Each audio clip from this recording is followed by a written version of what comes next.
Salut à tous et bienvenue dans l'Octogone pour cette nouvelle vidéo que j'avais vraiment hâte de vous sortir. Après la démolition de Derrick Lewis par le nouveau champion intérimaire Ciryl Gane samedi dernier, cette division poids lourd UFC se retrouve maintenant avec deux champions. Une unification des ceintures est donc imminente et on va aujourd'hui discuter de l'affrontement titanesque que sera Bongamin contre Francis Ngannou. On va d'abord analyser la performance de Ciryl à l'UFC 265, on va voir la réaction de Francis et celle de Dana White, on va en apprendre un peu plus sur la relation tendue entre ces deux combattants et on finira par parler du déroulement de ce combat historique. Tu es dans l'Octogone et aujourd'hui, mets bien ton protège-dents parce que ça va envoyer des parpaings car on va parler de Francis Ngannou contre Ciryl Gane, le combat qui va faire trembler la France, c'est parti.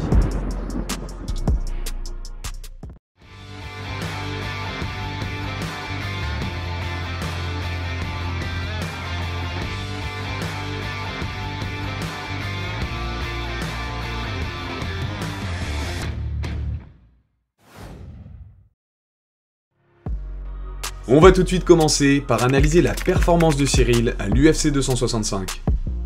Ce samedi 7 août, Ciryl Gane a complètement dominé Derrick Lewis pendant 14 minutes en lui mettant 104 frappes contre seulement 8, produisant la masterclass qu'il nous avait promise. Après avoir montré qu'il était dans une toute autre dimension au niveau du striking, Bongamin a clôturé le spectacle en finissant Lewis avec une combinaison magnifique, remportant ainsi la ceinture de champion intérimaire des poids lourds UFC, 3 ans seulement après ses débuts MMA. Gane s'assure donc par cette victoire la place de contender numéro 1 de cette division poids lourd, ce qui veut dire qu'il sera le prochain à affronter le champion en titre Francis Ngannou pour la véritable ceinture.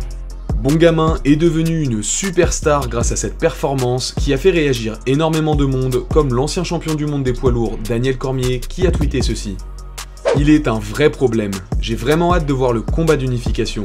Si je suis Francis Ngannou, je commence à me préparer dès maintenant. On n'a jamais vu un poids lourd avec de telles capacités. Dana White a également été très élogieux de la performance de Ciryl et a dit ceci. He is a very talented fighter and he's also his fight IQ is through the roof. This guy's the real deal. Him and Francis is a badass heavyweight fight. Cependant, Francis Ngannou ne semble pas si ravi à l'idée d'affronter Ciryl et on va tout de suite voir quelle était sa réaction face à la performance de son ancien partenaire d'entraînement.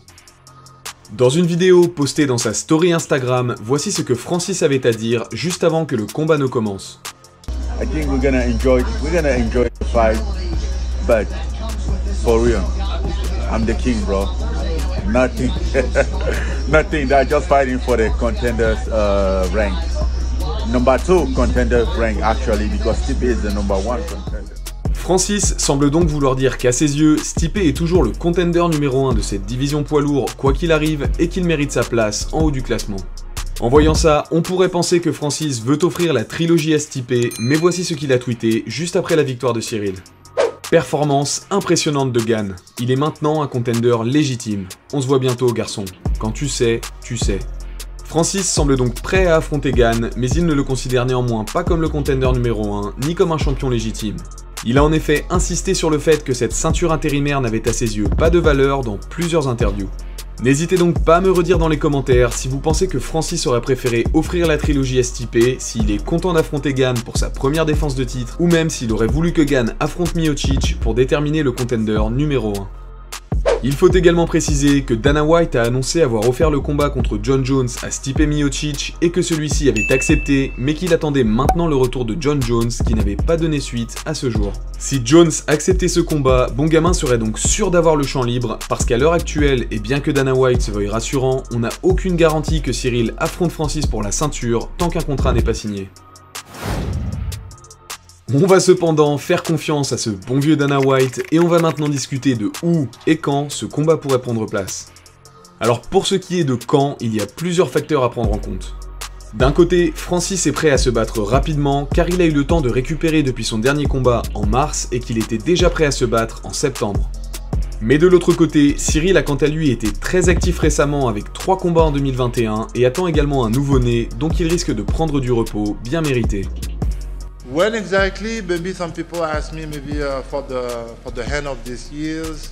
It's possible, yeah, it's possible. But yes, I did a lot since 1.5 years, and Like, you know, I have a baby, I'm waiting for a baby, so I just want to rest a little bit, a few months. On pourrait donc s'attendre à voir ce combat tant attendu prendre place fin 2021 ou début 2022. Pour ce qui est de l'endroit du combat, Dana White a déclaré qu'il souhaitait que ce choc prenne place à Paris si les conditions sanitaires le permettaient. Imaginez juste l'événement gigantesque que ça serait si ce combat arrivait à Paris et ce que ça représenterait pour la reconnaissance du MMA en France moins d'un an seulement après sa légalisation. Les gars, si ça arrive, on se fait une team octogone, on s'achète tous des places et on se retrouve devant pour aller voir le combat tous ensemble, franchement, ce serait juste incroyable. Ce qui rend ce combat tellement intriguant, c'est également l'histoire entre ces deux combattants, et c'est ce qu'on va discuter maintenant. Alors avant même de parler de la relation entre Cyril et Francis, il faut parler de celle de Ngannou et son ancien coach Fernand Lopez, qui est l'entraîneur actuel de Cyril. Comme j'en ai parlé dans l'une de mes premières vidéos, Fernand Lopez, entraîneur principal du MMA Factory, a aidé Francis à se sortir de la rue lorsqu'il était SDF et l'a entraîné au MMA, l'aidant à se transformer en la machine de guerre qu'il est devenu aujourd'hui. Cependant, en 2017, Francis a commencé à s'entraîner aux États-Unis et en 2019, il a annoncé qu'il changerait de coach et qu'il ne s'entraînerait plus avec le MMA Factory, souhaitant bénéficier de meilleures infrastructures pour remporter cette ceinture UFC. Lopez a par la suite mentionné dans de multiples interviews que Francis avait été ingrat et qu'il avait un énorme problème d'ego. Ce départ de Francis semble donc avoir laissé un goût amer à Fernand Lopez, qui estime avoir été trahi par une personne qui l'a aidé pendant des années. Pour ce qui est de la relation entre Cyril et Francis, ces deux colosses se sont entraînés ensemble pendant quelques années jusqu'en 2017, date à laquelle Francis est parti aux States. Lorsqu'on demande à Cyril s'il a de l'animosité envers Francis par rapport à ce qu'il s'est passé entre lui et son coach, voici ce qu'il répond. Oh no, for me it's just a sport. No, it's just a sport. It's just a sport. I just want to make a show. I just want to do a performance, and this is my job. This is my job, and I just want to make money with that. Maintenant qu'on en sait un peu plus sur leur histoire, on va parler de qui est donné favori dans ce combat. Après la victoire de Cyril ce samedi, les cotes initiales des parieurs en ligne sont sorties et donnent actuellement Cyril favori pour l'emporter contre Francis. Alors je vais en profiter pour vous expliquer rapidement comment marchent les cotes en MMA parce que vous êtes nombreux à me l'avoir demandé.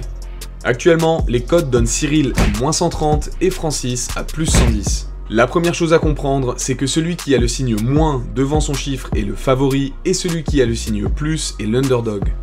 Pour ce qui est des chiffres, on va commencer par comprendre celui du favori, Cyril Gane. Moins 130 signifie que si vous vouliez gagner 100 € sur une victoire de Cyril, il vous faudrait parier 130 €. Quant à Francis, cette cote à plus 110 signifie que si vous misiez 100 € sur une victoire de Francis, vous en gagneriez 110. On remarque ici que l'écart entre les deux cotes n'est pas énorme, ce qui veut dire que c'est un combat très équilibré au niveau des paris. Voilà pour cette rapide explication des paris MMA, j'espère que c'est plus clair. Si vous avez des questions, n'hésitez pas à m'envoyer un message sur Instagram ou à laisser un commentaire ici et je vous répondrai. On va maintenant parler du déroulement potentiel de ce combat. Cet affrontement entre ces deux poids lourds est tout simplement fascinant. D'un côté, on a la puissance pure et la force atomique avec Francis Ngannou, et de l'autre, on a la technique fluide et le cardio avec Cyril Gane. Alors on pourrait croire que ce combat est un peu comme Gane contre Lewis, mais il n'a en réalité rien à voir, car Francis est à mes yeux beaucoup plus complet et technique que Derrick Lewis. Il a en effet montré dans son dernier combat contre Stipe qu'il était bien plus qu'un gros puncher et qu'il avait maintenant une intelligence de combat beaucoup plus élevée.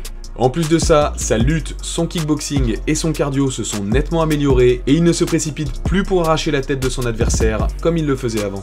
Alors il lui suffit évidemment toujours d'un seul coup de poing pour éteindre la lumière, mais il est maintenant beaucoup plus calme, prudent et mesuré qu'avant. Cette nouvelle version de Francis Ngannou est vraiment terrifiante. Pour ce qui est de Cyril, on commence tous à bien connaître son style, qui consiste à danser dans l'octogone et à noyer ses adversaires sous un volume de frappe surhumain avant de les terminer s'il en a l'occasion.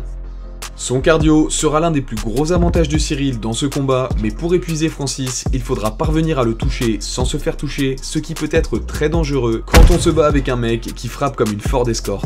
Cependant, Cyril est conscient de ce danger et il en rigole lui-même quand on lui en parle. How would you describe the sparring matches that you and Francis used to have? This man is really tough. It's not a joke. N'oubliez pas de me redire en commentaire qui vous voyez sortir gagnant de cet affrontement et comment, je suis vraiment curieux de voir comment vous voyez le combat se dérouler. Cet affrontement s'annonce fascinant, d'un côté à cause de l'histoire qui lie ces deux combattants, mais surtout parce qu'ils sont simplement les deux meilleurs poids lourds sur la planète actuellement et que leur différence de style devrait produire un clash fascinant.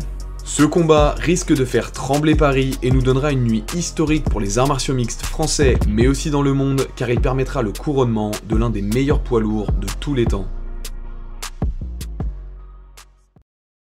C'est maintenant la fin de cette vidéo, merci d'avoir regardé et j'espère vraiment qu'elle vous aura plu. On est maintenant presque 35 000 sur la chaîne, c'est vraiment un truc de dingue et j'ai l'impression que je ne vous le dis pas assez souvent, donc un énorme merci à toutes et à tous. Comme d'habitude, n'oubliez pas de liker et de vous abonner si le contenu vous plaît, sinon je dis à Terry de vous rendre une petite visite quand il rentre de son camp d'entraînement en Thaïlande, et moi je vous dis à très bientôt pour une nouvelle vidéo, ciao.